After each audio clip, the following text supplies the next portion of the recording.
કરેલું છે અને એટલે જ આજે બહેનોને પણ ઇન્વાઇટ કર્યા છે કે બહેનો તમે પણ આવો અને અમારા જે સ્નેહીજનો છે, સંબંધીઓ છે, એ બધાને વિશેષ મેસેજ આપો. બધા વાર તો છે જ, પણ સૌથી મોટો વાર કયો છે? પરિવાર છે. અને એ પરિવારનો પ્યાર પ્રેક્ટિકલ ઉદાહરણ જોવો હોય તો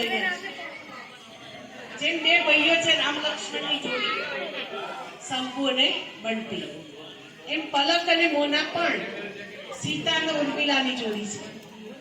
જેમ પેલી રામ લક્ષ્મણની જોડી, એમાં સીતા અને ઉર્મિલાની જોડી છે. એમ અમારા દશરથ રાજા અને કૌશલ્યા માતા. કેમ કે મોનાબેનનો ત્યાં બહુ બધી સેવાઓ ચાલતી હોય છે. રાત દિવસ બસ કામ ને કામ. ઘરે આવે તો પણ બાળકોનું કામ, દુકાન પર જાય તો દુકાનનું કામ.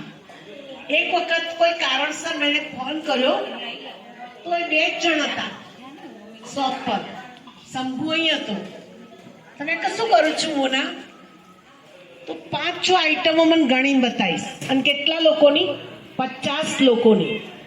મેં કોણે કરી તા? કે મેં એકલીએ. એટલે આટલી બધી સેવાઓથી, બિઝી લાઈફથી આવે એટલે થોડો એન્જોય જોઈએ, થોડી ખુશી જોઈએ, થોડો પ્રેમ જોઈએ. એટલે દક્ષાબેનને એમ થયું કે મારી મોના આવે છે તો કોઈ વખત એનો કોઈનો બર્થડે મેં નહોતું જોયો, પણ મોનાનો બર્થડે મારે ઉજવવો છે તરુબેન. મેં કંઈ વાંધો નહીં, ધૂમધામથી ઉજવો. એ છોકરીને તો રાત દિવસ મહેનત કરે છે અને શંભુને પૂરો સાથ આપે છે, બાળકોનું પણ સરસ ઘડતર કરે છે. તો તમે એને એટલું પૂરો સાથ આપી અને સરસ મજાનો બર્થડે આજે આમ તો એનો બર્થડે 30 તારીખે હતો અને આવી 3જી તારીખના બર્થડેની અંદર આજે આપણને પ્રકૃતિ શું આપી રહી છે? સાથ આપી રહી છે. તમને બધાને એમ થતું છે કે આવું આવે કે કેમ થાય છે, પણ તમે રિયલ ફીલ કરો. મને સવારથી સંકલ્પ ચાલતો હતો કે ભાનુભાઈ કેટલા કુલરો અને પંખા લગાવવા પડશે, કારણ કે બધાને ગરમીથી રહેવાશે નહીં. પણ તારે કંઈ કુલરની નહીં જરૂર અને પંખાની પણ નહીં જરૂર. પ્રકૃતિ ખુશ છે. જ્યાં પ્રકૃતિ ખુશ છે ત્યાં પ્રકૃતિપતિ ભગવાન પણ ખુશ છે. કેમ કે આપણા બધાના ખુશીના વાઇબ્રેશન પ્રકૃતિ પર શું થઈ જાય છે? ખુશ થઈ જાય છે. અને આવા સમયે આ પરિવારની અંદર મોનાબેનને ભગવાન એટલી સરસ તાકાત આપે, એવી સરસ શક્તિ આપે કે શંભુભાઈના તો હાફ પાર્ટનર બની, બધામાં હાફ પાર્ટનર છે. દુકાનમાં પણ હાફ પાર્ટનર છે, ઘરની અંદર પણ હાફ પાર્ટનર છે, બાળકોને તૈયાર કરવામાં પણ હાફ પાર્ટનર છે. પરંતુ એક વસ્તુ એડ કરીશ આજે કે આધ્યાત્મિક શક્તિઓ પ્રાપ્ત કરવાની અંદર પણ બંને હાફ પાર્ટનર બને, ભગવાનની તાકાત પ્રાપ્ત કરે, ભગવાનની છત્ર છાયાની અંદર રહે. એ નીમુબેન મને સંભળાવતા હતા કે મોનાની બહુ બધી વિશેષતા છે. કે હમણાં લંડનથી એક બેન આવી ગયા જે હંસલો સેન્ટર સંભાળે છે.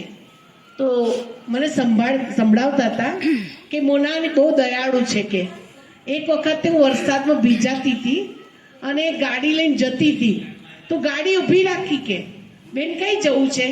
તો કે ઘરે જો ફટ થઈને એને બીજું કામ હતું પણ એ કામ પડતું મૂકી અને બેનને ઘરે. એ સંસ્કાર કોના છે? દક્ષાબેનને ભાનુભાઈના છે. કે દક્ષાબેન અને ભાનુભાઈએ જે સેવા ભગવાનની કરી, ભગવાનની બહેનોની કરી, એ સેવા અત્યારે એ પરિવાર કરી રહ્યો છે. નીમુબેન મને સંભળાવતા હતા કે અમારે જ્યારે પણ કઈ જરૂર કરી હોય ને ફોન કરીએ ને તો તરત જ મોના શંભુ ક્યારે અમને ના નથી પાડતા. કેમ કે ત્યાં 150 પીસ, 1500 પીસ, 2000 પીસ બનાવવાના હોય તો એમના કારીગરોને હટાવી અને બ્રહ્માકુમારી વાળા જૈન શું કરતા હોય છે? બનાવતા હોય છે.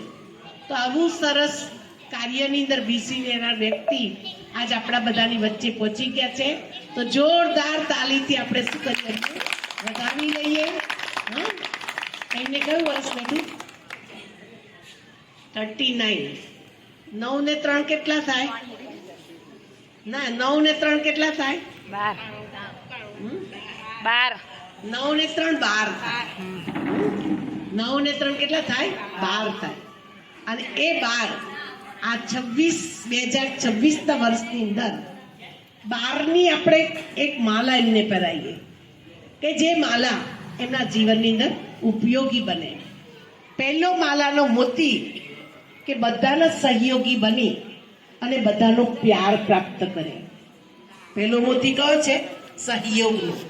બીજો મોતી સદભાવનાનો, કે તો અંદર સંસ્કાર છે જ, પણ આજથી એ સદભાવના ગમે તે વ્યક્તિ આવે, ચાહે ગ્રાહક આવે, ચાહે સગા સંબંધી આવે, બધાના માટે ઊંચી ભાવના રાખે, સદભાવના રાખે.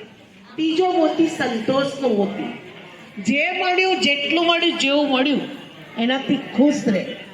ચોથો મોતી શાંતિનો, કે સદા જીવનમાં શું રાખે? શાંતિ રાખે.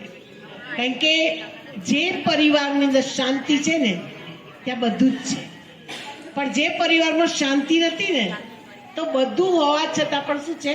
અધૂરું છે.